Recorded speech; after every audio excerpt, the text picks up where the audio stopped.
The man suddenly realized in fear while on the plane. The flight he was on was number 1015, and today's date was also October 15th. Even the flight's original departure time had been delayed from 9:30 to 10:15. That's way too many coincidences. Justin felt a vague sense of unease, but after looking around he saw nothing unusual, so he asked the captain. Good flight today?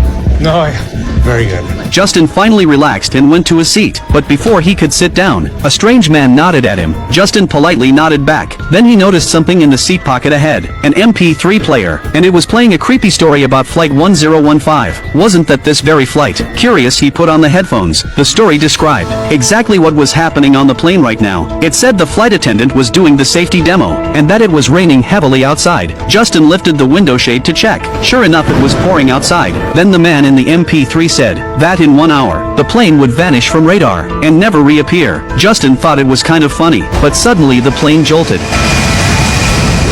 Luckily it was just takeoff, but right after that the MP3 started discussing a plane crash mystery. The first thing it mentioned was Captain Donald, and right then the captain came on the intercom. Justin quickly paused the recording and asked the passenger next to him, "Is the captain's name Donald?" But the man looked confused. He hadn't been paying attention. Justin couldn't hold it in. He told the guy about the creepy story on the MP3 and tried to get him to listen, but the man stood up and left in disgust. So Justin had no choice but to put the headphones back on. The recording continued. At 10:21 a.m. bird would hit the plane. Just then the time hit 10:21. Suddenly there was a loud thud. Justin jumped from his seat. He flung off the headphones in panic. Terror surged through his mind. He ran to the bathroom to calm himself, but the flight kept going smoothly. None of the other passengers seemed to notice anything. Justin started to wonder if he was imagining things. He buckled his seatbelt, then rang for the flight attendant to ask if a bird had hit the plane, but the attendant impatiently said, "There are no birds at this altitude." Justin asked him to confirm with the captain, but the guy told him to keep it down. The argument drew annoyed looks from others. Justin realized maybe the story was making him too paranoid, so he stopped asking questions. But just after the attendant left, that man who nodded at him earlier suddenly sat behind him. He said he was sure a bird had hit the plane. His name was Berman. He used to be a pilot and had worked with Captain Donald, so he knew these things well. But he said the crew usually doesn't inform passengers. His words made Justin nervous again. He put on the headphones and kept listening. It said the plane would disappear from radar at 11:15. It was now 10:30.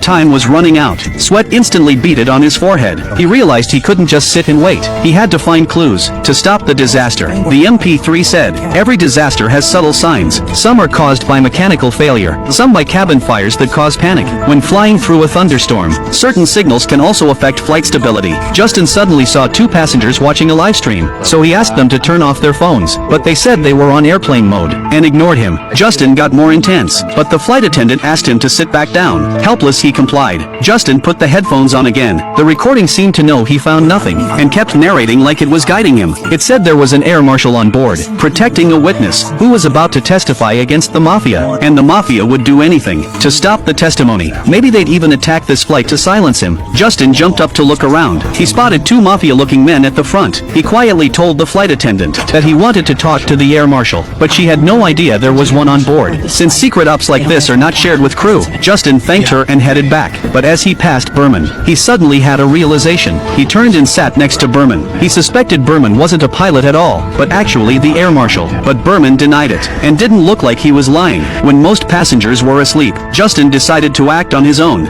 He quietly checked the mafia men's overhead bags, hoping to find some clues, but as he opened one, a falling bag hit the man below. Justin apologized and tried to explain, then asked if they were mafia, but the man said they were soccer players. A flight attendant rushed over at the noise, and told Justin to sit back down, but Justin was sure they were lying, and demanded the crew check their IDs. The cabin broke into chaos. The captain came out, said Justin was endangering other passengers, and told him to sit down and stay quiet. Other passengers began filming him with their phones. Justin had to shut up, but then the MP3's voice made him nervous again. It said there was one more person tied to all this, and that person's name was also Justin. Even had the same job as a journalist. Even the chaos just now was exactly the same. The voice recording it played was Justin's own voice, with the exact same words he just said. Justin panicked. The MP3 kept going. It said when the captain says "Good night New York" to the ground, the plane would vanish completely. Just then, the captain pulled Justin aside and asked if he had mental issues. Everything from the MP3 was coming true, but Justin knew no one would believe him. He begged the captain not to say "Good night New York" in 14 minutes. Everyone thought he was insane. The captain snapped. Why?